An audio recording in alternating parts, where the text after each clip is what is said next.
Bonjour, Jean-Philippe de la Pépinière Botanea. Aujourd'hui, je vais vous présenter les plantes de haies. Nous sommes capables de vous proposer une grande gamme de plantes de haies. Parmi celles-ci, je vais vous en présenter quelques-unes qui peuvent être utilisées autant en haies vives qu'en haies taillées au carré. Dans ces plantes-là, nous allons avoir le clérodendron inerme qui fait des petites fleurs blanches avec un feuillage assez fin. Le lilas de Perse panaché au feuillage jaune panaché de vert. Il faut savoir que lors d'une plantation de haies, qu'elle soit vive ou taillée au carré, les feuillages un peu plus clairs, qu'ils soient panachés ou comme le lilas de Perse Chineas Gold à feuilles jaunes, doivent se mettre plutôt sur les fonds de jardin. Pourquoi? Parce que ça va donner du volume au jardin. La couleur claire en fait, va agrandir votre jardin et ça va lui donner du volume. Nous allons avoir également le lilas de Perse variété Geisha Girl. Geisha Girl, pourquoi? Parce qu'en fait la fleur va ressembler à la robe d'une geisha, de couleur violette et blanche. Il faut savoir qu'elle a également une odeur qui va s'apparenter un petit peu à du pain d'épices.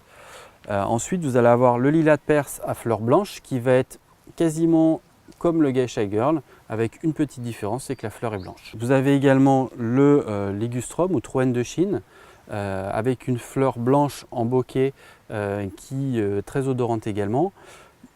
Parmi toutes ces plantes de haies là, on va privilégier pour faire les haies au carré le Troène de Chine et le clérodendron inerme. Pourquoi? Parce que ce sont des plantes qui sont à petites feuilles. Il faut savoir que toutes les plantes à petites feuilles sont plus faciles pour faire une haie au carré.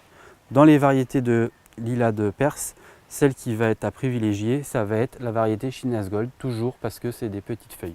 Quand vous allez planter votre plante pour faire la haie, vous allez la planter à peu près tous les 80 cm. On peut aller jusqu'à 60 cm en serrant un petit peu plus pour faire les haies au carré avec le clérodendron ou le ligustrum.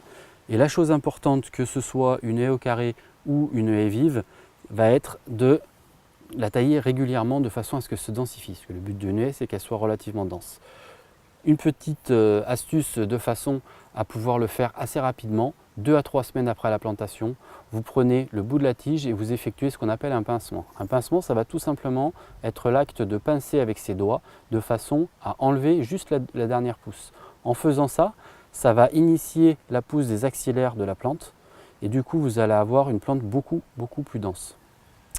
En faisant comme ça, on ne fait pas d'intrusion dure dans la plante en faisant une taille, puisque c'est une plante qui est très jeune. Donc même si la plante elle vient d'être plantée, ceci on peut le faire. Dernière chose importante, pensez à mettre de l'engrais régulièrement dans vos plantes, au moins une fois par mois, de façon à ce que la pousse soit continue et puisse vous donner quelque chose de vraiment très dense avec le maximum d'axillaires possible. Si vous avez besoin de plus de conseils, n'hésitez pas à venir nous voir et vous pouvez retrouver ces plantes-là soit sur notre site internet www.botanea.nc ou directement dans notre pépinière ou encore dans nos dépôts ventes où vous pouvez reconnaître nos plantes avec le petit logo Botanea Pépinière. Je vous remercie et puis à bientôt.